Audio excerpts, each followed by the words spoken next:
Google is now playing the podcast game, and it is a different game than the other guys. It's the Podcast Report, episode 88, thepodcastreport.com/88 for show notes, links, conversation, and more. I typically don't do the breaking news kind of thing here at the Podcast Report, but this one's interesting. This one's fascinating. I've chatted to this in the past. The implications of this will be understood in the future, but there is a moment in time here that a major player, Google, is now playing in the podcast game. We'll chat what to do about it right now. For those of you listening to this in sort of a, my weekly followers, the Tuesday morning, oh good, Paul's got another episode, but we'll also talk about what to do in the future, and I'll give you a format to keep in the know about Google and podcasting for the months and years to come.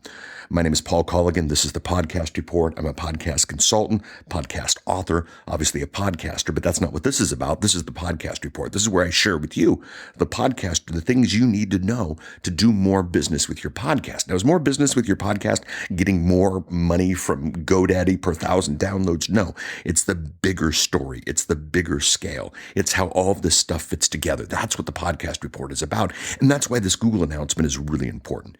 So just yesterday, most podcasters got an email from Google saying, hey, we're ready.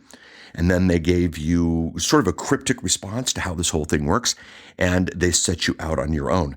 Many of us podcasters, like myself, I clicked over on the link on my iPhone and I got an error. And I even tried a couple other things, and then it opened up Google Play, which didn't make sense, and it didn't work, and it didn't have my podcast. So let me chat about how it is right now, and we'll chat about how it's going. But what I want to do is I want to keep this thread open without doing a bunch of episodes about this thread. So if you head out to thepodcastreport.com/88, that's thepodcastreport.com/88, I will give you the chance to just click on the big button there, and then we'll have the Google Podcast Update list. And basically, as Google updates things, we'll update that to that email list so that I don't have to do episode after episode after episode about this, and I really don't want to. Now, grand scheme, big picture, back last year, I predicted that the Google impact on the podcasting space is going to be very, very small. I still believe it's going to be that way. Actually, what I predicted was that the Google impact on your listener is going to be very, very small. Some listeners might move over to Google. I think Google will be at least as interesting of a player as is Stitcher and TuneIn, possibly bigger. So let's put all of this into perspective here. So, number one, if you haven't submitted your podcast yet to Google, do it. I've got a link to the podcast portal, thepodcastreport.com/88. I've got a link to that for you. Make sure you've submitted. One of the things, one trend that I've seen that's really interesting is that Libsyn has made the ability with their sort of destinations paradigm to do a different feed for the different platforms, which will allow you to get different stats and then allow you to do different things to different shows. I think that's really interesting. If you are hosting on Libsyn, definitely take a look at the independent Google feed. That's going to be really important. One of the things we're seeing already is that Google is definitely doing this different. And so as Google changes, if you can change your feed inside of Libsyn, that will be helpful. If you're the type of podcaster who's running all the feeds yourself, the first question I would ask you is why.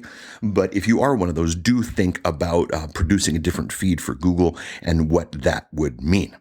So I'm up at Google. If you want to see what it looks like, take a look at thepodcastreport.com/Google. Now, this is one of the tricks I always recommend everybody do. If you want to see me at iTunes, go to thepodcastreport.com/iTunes. If you want to see me at Stitcher, go to thepodcastreport.com/Stitcher. And of course, if you want to see it at Google, go to thepodcastreport.com/Google. At the time of recording, if you go on a desktop type browser, that will take you to the Google page. That will take you whether you can play and subscribe and do all these things through the browser. If you go at the time of recording on a phone device, what that will do is that will attempt to open up the app. Now, that's not necessarily a bad thing. Google deserves an app just like iTunes does. And the fact of the matter is the Google app might be better than the iTunes podcast app when all is said and done.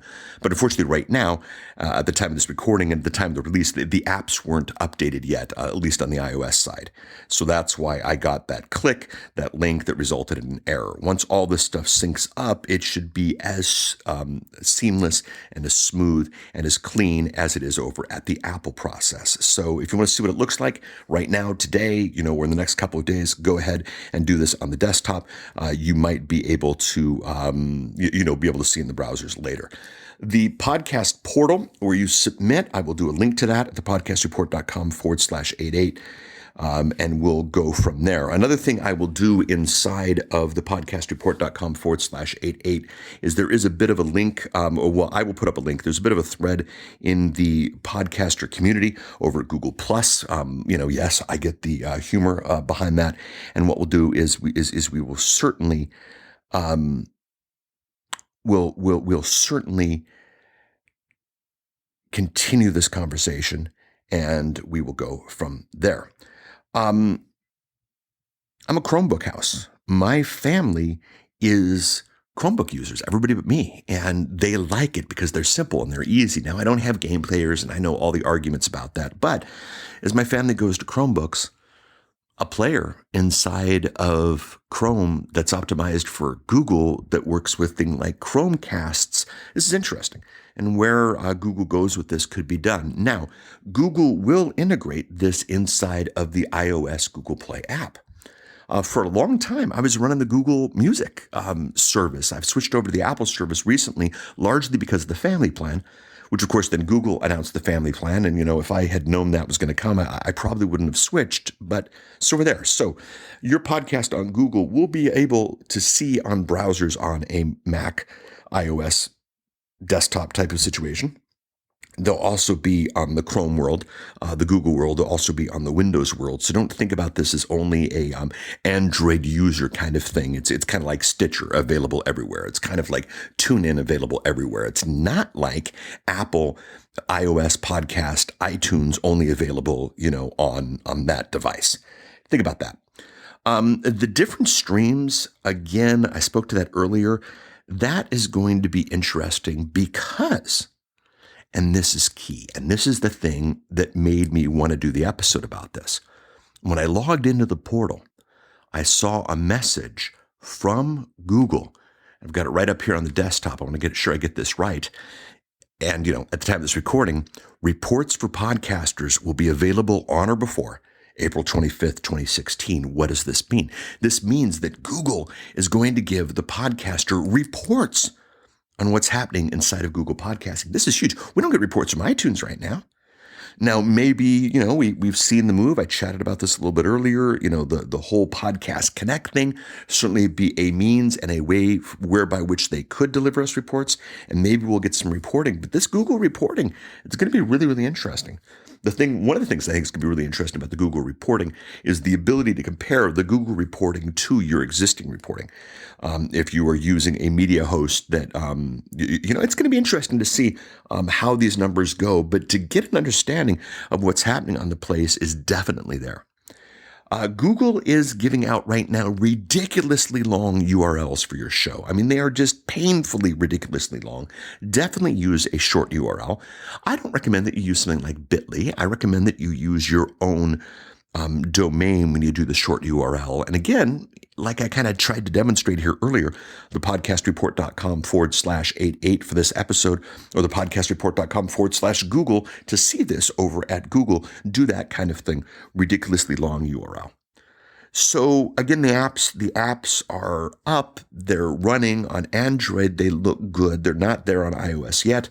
I expect the next couple of days we'll get the update. Obviously, Apple is not going to be in any great hurry to update that app so that it can compete with their podcast app, but they'll do it. We'll be at a pretty good place. One of the things I want you to think about is Google in the car isn't really doing that well and isn't really that big of a deal. But Chromecast at the home is, let's put things into perspective. I paid $150 for my latest Apple TV, and I'm happy with it. We've chatted about that in past episodes. But the Chromecast is $35. And I've seen the Chromecast go cheaper on deals. I've seen it, $5 off with 3 months of Google Play, that type of thing. Audio all over the house, which is becoming very popular. Sonos seems to have lost a little bit of favor, but, the new the new Amazon Alexa platform's getting really, really exciting.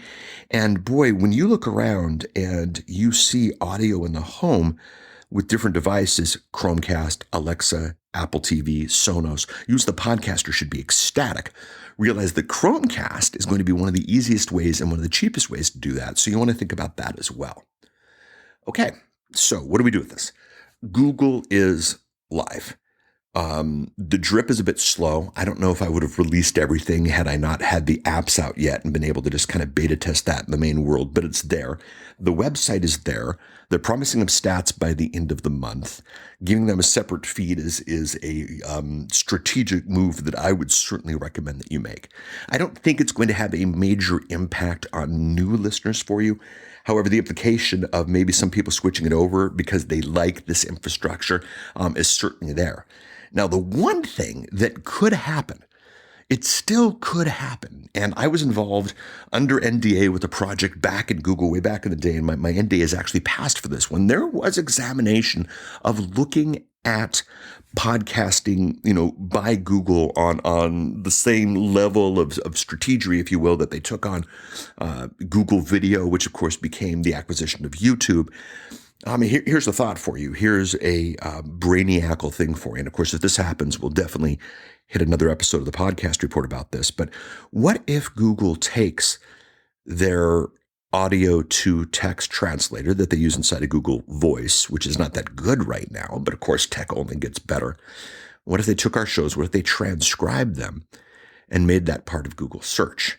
And then just like you see YouTube results inside of Google, what if you were to see podcast results inside of Google? This could get really, really, really interesting. So this is a space to watch.